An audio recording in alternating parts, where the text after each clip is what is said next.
Why hello Tarot fans, welcome to another edition of Blue Sicx Tarot. I'm your fantastic host Blue Sicx. Thank you very much for watching.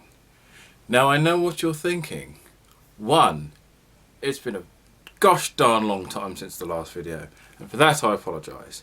But you're also thinking, it is almost Heart Day. What's with the lovely appearance? Yes, now, though this deck that I'm about to review doesn't necessarily connect with Valentine's, it is, however, a deep passion and love for myself in the fact that it's a deck by Reveiw, and Reveiw is my second wife. Not that Reveiw know this or have only paid any attention to me or written back at all for all of the letters that I've sent them, but that doesn't matter. It's still a deck that I think is really good. Boy, I can talk. Anyway. I went off on a bit of a tangent there. But anyway, roll on that intro and we get to see a really cool fun deck. I can waffle something fierce.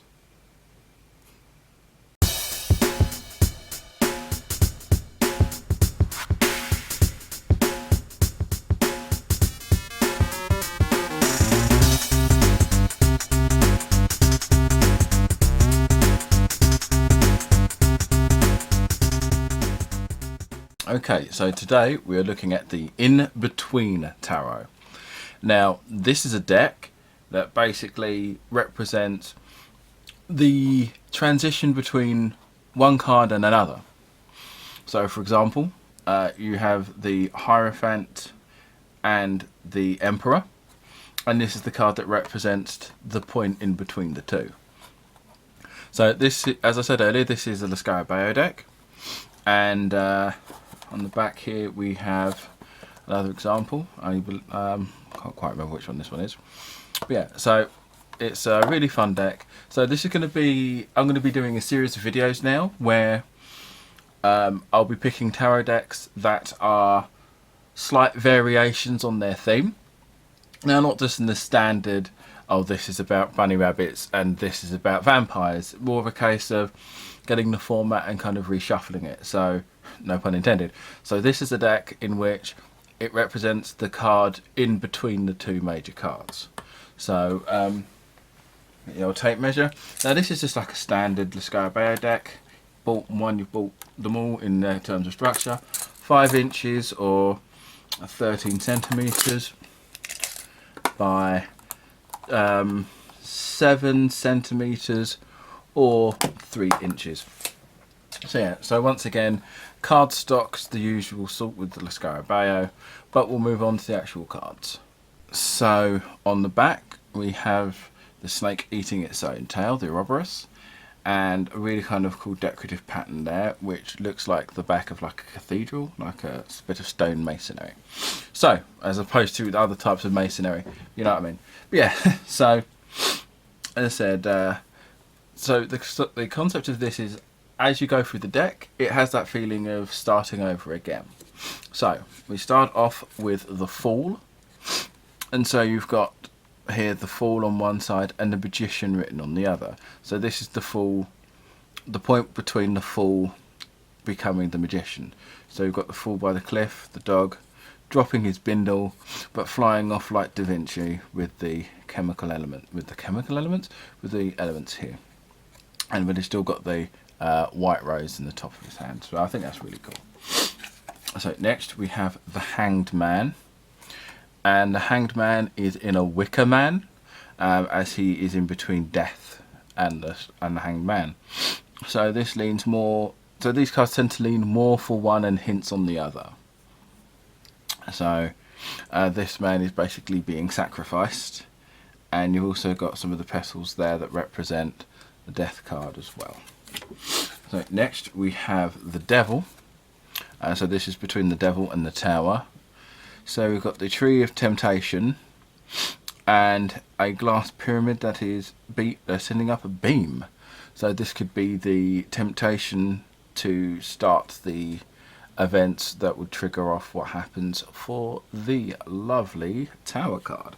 Everyone's favourite card. So next we have the Moon.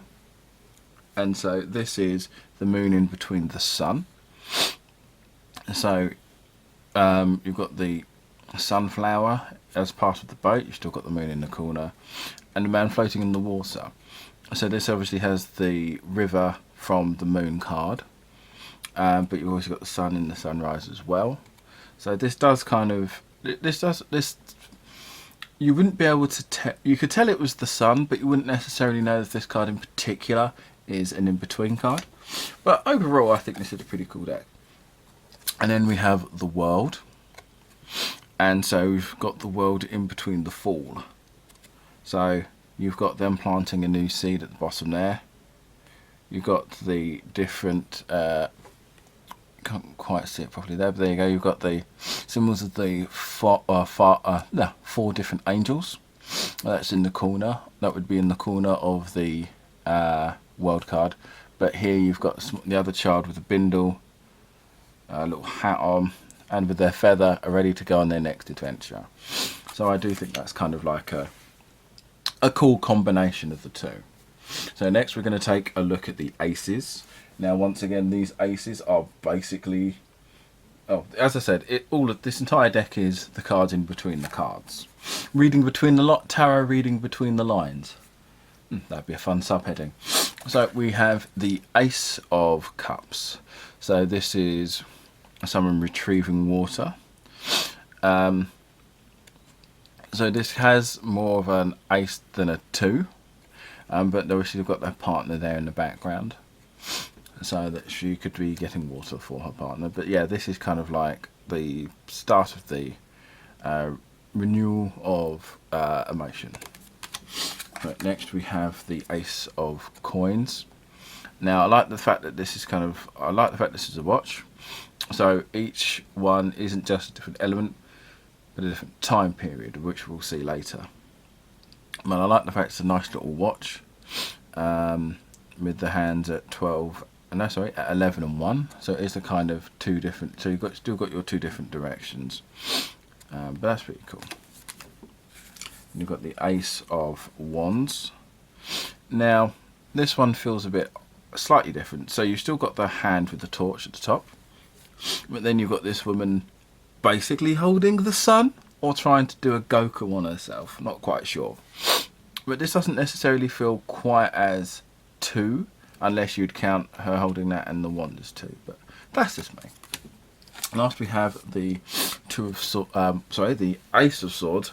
Now this one I feel fits quite nicely as both, in the fact that you've got this Roman in the middle with standing there kind of stoically, and then you've got the crossed swords behind him. So I do think that one's quite nice, and that does kind of feel like it really holds true to how most of this deck goes. We'll take a look at the proper minors. So we start with the Seven of Cups. So this is, I do think this one's quite nice. So we've got the flower in the middle, which could be from the Fool, and we've got smashed cups as well. So this could be the symbol of you've made your choice, now you must progress on to the next one. Because the 7 being multiple choices, or one of my favourite references is the 7 of Cups is the ADHD card, which mood. So this feels like all of the other choices have gone and this is your choice, now move on with that choice, or more of a progress with that choice. So next we have the 3 of Coins. Now this, now the coins are all about the suffragettes and women's movement in general. And so this one I felt was quite really apt and appropriate for the theme, as well as the image of the three of Coins sitting down working, but the 4 of Coins where you've got the man with the coins all over the place. But I chose this one to stand out because, one, it has that whole repetitive focused task, but also really kind of really portrays the theme of this suit in regards to this deck with the women's suffrage. Yeah, this really does show the theme of this particular thing. But yeah, it is a strong feeling of oppression, and does feel like focus and indecision, but kind of forced indecision, I guess. So next we have the Two of Wands. So this is between the 2 and the 3, and this makes me think more of the Two of Coins in regards to her holding these 2 orbs above her, but at the same time having these 3 sticks. It looks like they're being thrown towards her rather than the man throwing them up.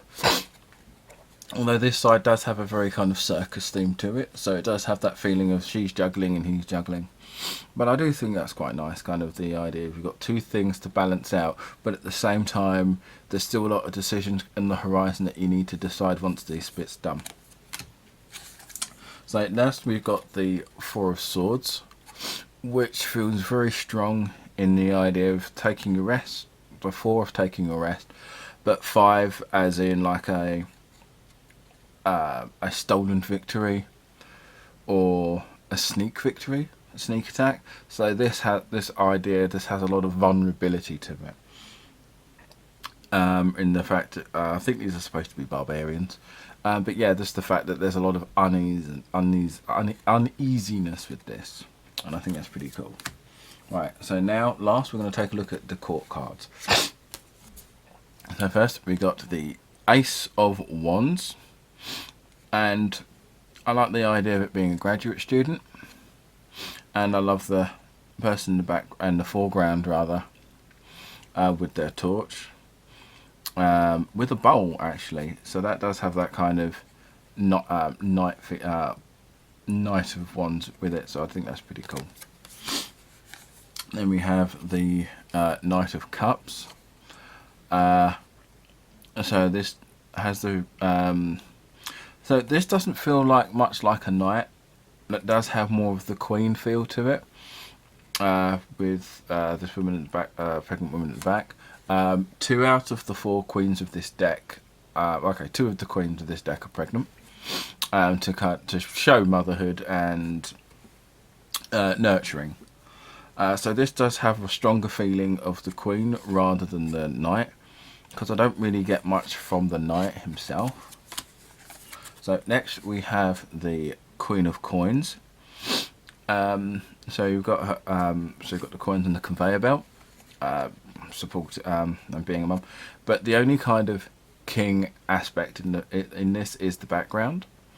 So yeah, so it doesn't feel too heavily. These feel like they lean more to one side than the other, which is fine. But I do like the little. It feels more like the hand on the feels more like a hand on the shoulder hint, rather than just like overtaking the picture, I guess.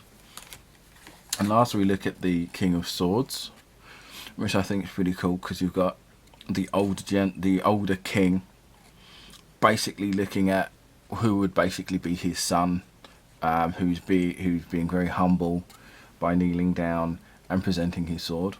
And I think that's really cool. I think that's quite fun. Yeah, there's a lot of there's a lot of humbleness to this. But yeah, so that's been the In Between Tarot. I hope you did enjoy it. Sorry it's been so long since my last video, but hopefully I'm going to try and do this as a series of decks that I've got that kind of do something very different with the standard format and kind of play around with not just the art design but just the format itself. But once again, social medias are linked in the description, and I will catch you all on the flip side.